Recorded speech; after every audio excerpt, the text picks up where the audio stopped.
அருமையான தேவனுடைய பிள்ளைகளே, இந்த நாள் உங்களுக்கு ஆசீர்வாதமாய் இருப்பதாக.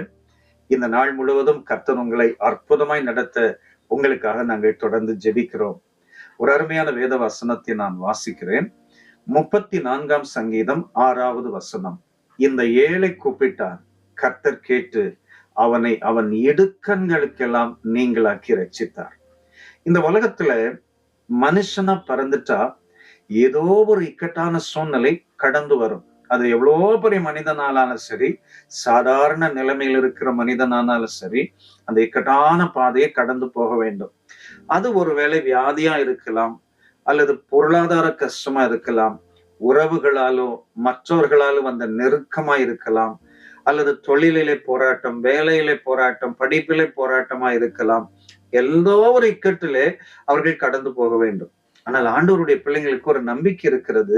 ஆண்டவரை நோக்கி கூப்பிடுகிற போது அந்த இக்கட்டிலிருந்து விடுவித்து ரட்சித்து உயர்த்துகிறார். அல்லேலூயா. தாவீதுக்கு ஒரு இக்கட்டான சூழ்நிலை வந்தது. இந்த வேத பகுதியை நாம் வாசிக்கும் போது தாவீது ஆகீஸ் என்கிற அபிமெலேக்கினிடத்திலே, பெலிஸ்தரின் ராஜாவினிடத்திலே போகிறான். இந்த ஆகீஸும் அவனுடைய ஜனங்களும் பெலிஸ்தியர்களும் தாவீதை குறித்து ஏற்கனவே கேள்விப்பட்டிருக்கிறார்கள். தாவீது கோலியாத்தை கொன்றதை கேள்விப்பட்டிருக்கிறார்கள். அது மாத்திரமல்ல, தாவீது குறித்து பாடல் பாடினார்கள் இஸ்ரவேல் ஜனங்கள்.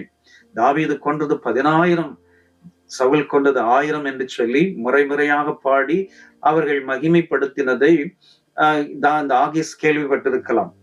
இந்த ஆகீஸிடத்திலே போகும்போது தாவீதுக்கு ஒரு பயம் வந்து விட்டது. அப்படி பயம் வந்த உடனே தன்னை ஒரு பைத்தியக்காரன் போல தாடிகளிலே எச்சில் வரவிட்டு, நுரை தள்ளி, பித்தம் கொண்டவன் போல தன்னை காண்பிக்கிறான். அப்பொழுது ஆகீஸ் சொல்லுகிறான், இங்க பைத்தியக்காரங்க இல்லைன்னு சொல்லி இவனை கூட்டிட்டு வந்தீங்களா? அப்ப தாவீது தெரிந்துதான் அவர்கள் கூட்டிக் கொண்டு வந்தார்கள். ஆனால் அவர்களுக்கு முன்பாக தாவீது நடிக்க ஆரம்பிக்கிறான். அந்த இடத்திலிருந்து தாவீது வெளியே வந்த பிற்பாடுதான் இந்த பாடலை பாடுகிறதாக முகவுரையிலே நாம் வாசிக்கிறோம். பாருங்கள், சில நேரம் ஆண்டவர் செய்கிற அற்புதம் பயங்கரமான காரியமா இருக்கும். சில இக்கட்டான சூழ்நிலையில ஒரு ஞானத்தை ஆண்டவர் கொடுப்பார். தாவீதுக்கு அந்த இடத்துல ஒரு ஞானம் உதித்தது. தன்னை ஒரு பைத்தியக்காரன் போல காண்பித்து கொண்டார். அவர் தப்பித்து வந்து விட்டார்.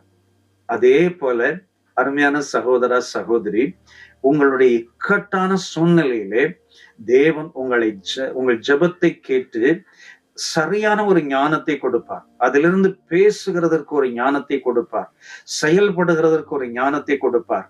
அதிலிருந்து வெளியே வந்து நீங்கள் கர்த்தரை மகிமைப்படுத்துகிறதற்கு தேவன் உதவி செய்வார். பாருங்கள், தாவீதுக்கு நிறைய இக்கட்டு வந்தது. இது ஒரு இக்கட்டை தான் இந்த வேத பகுதியில நம்ம வாசிக்கிறோம். ஆனால் நிறைய இடங்கள்ல தாவீதுக்கு விரோதமாய் சவுல் எழும்பினதை, உடன் இருந்தவர்கள் எழும்பினதை, மற்ற ராஜாக்கள் எழும்பினதை எல்லாம் நாம் வாசிக்கிறோம். ஆனால் ஒவ்வொரு இக்கட்டிலும் தாவீதை கர்த்தரை காப்பாற்றினார்.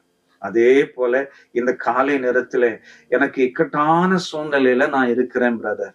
காலையில நான் எந்திரிச்ச உடனே எனக்கு முன்பாக இந்த போராட்டம் இருக்கிறது, இந்த தேவை இருக்கிறது, இந்த நெருக்கம் இருக்கிறது. இதை நான் எப்படி கடந்து வரப்போகிறேன்? எப்படி நான் வெளியே வரப்போகிறேன்? கலங்குறீங்களா? ஆண்டவர் தாவீதை விடுவித்து, தாவீது சொன்னது போல நீங்களும் சொல்லும்படிக்கு ஆண்டவர் வைப்பார்.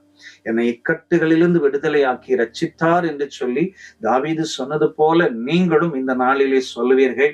கலங்காதிருங்கள், கர்த்தரை நோக்கி பாருங்கள். தாவீது செய்கிற ஒரு அருமையான ஜெபம், இந்த ஏழை கூப்பிட்டார்.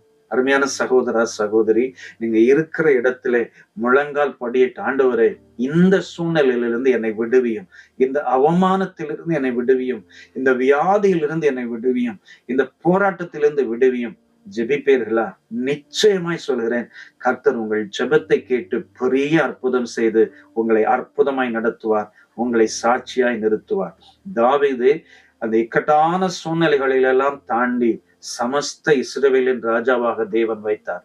உங்களையும் அற்புதமாய் வைப்பார். இந்த நாள் உங்களுக்கு இனிய நாளாய் அமைவதாக உங்களுக்காக நான் ஜெபிக்கிறேன்.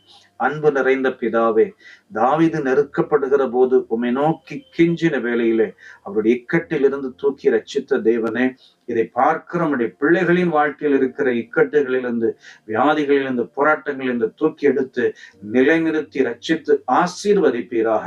இயேசு இரட்சகர் நாமத்தில் கேட்கிறோம் பிதாவே. ஆமென், ஆமென். God bless you. Amen.